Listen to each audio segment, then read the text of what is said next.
I used my engineer square and measured halfway across the circle on both sides and measured the centre of each piece of cane and worked up using 3, 4.5 and 6mm drill bits so I didn't split the cane, because I tested it and it did split when I used 6mm straight away. And with the connecting bits I measured half the width of the cane, and that distance that it was from the edge I measured from the end so that it would make a nice radius.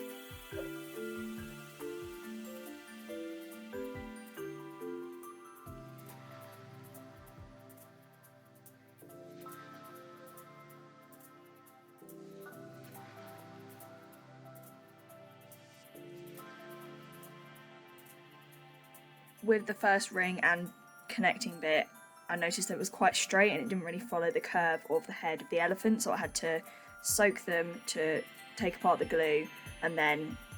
bend them in the right position, which is what I was doing there, and then glue them. I turned each piece at certain angles so that I could measure sort of roughly the radius and how much I'd need to cut off the ends of the connecting pieces, and so that I can trim them and then file them down appropriately.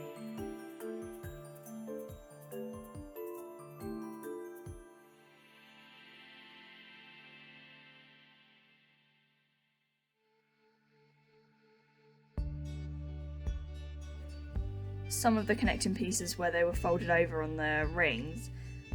they overlapped too much and they stuck out, so I thought I would file them down for like safety and I guess aesthetic reasons.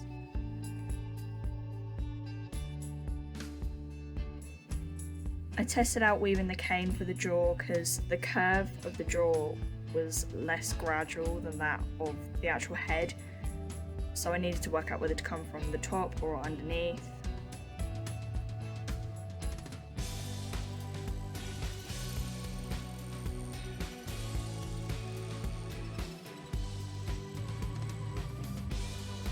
This got a little more tricky as it got towards the end because there was like a triangle shape and obviously the cane is not that shape, so I found it a bit difficult to try and weave it in.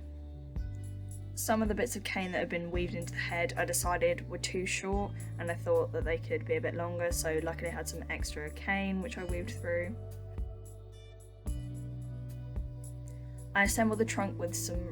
M6 roofing bolts which had a really nice finish to the head and some nylock nuts with washers in between to stop any friction so it'd last longer. I wanted to test the movement of the trunk, so to see how easily it moved and how it could twist and do other things that it would be expected to do, like going up and eating as well. I also wanted to test roughly where the middle stick would be, so what would be easier for the puppeteer and what would look best and be most helpful to get the better movement.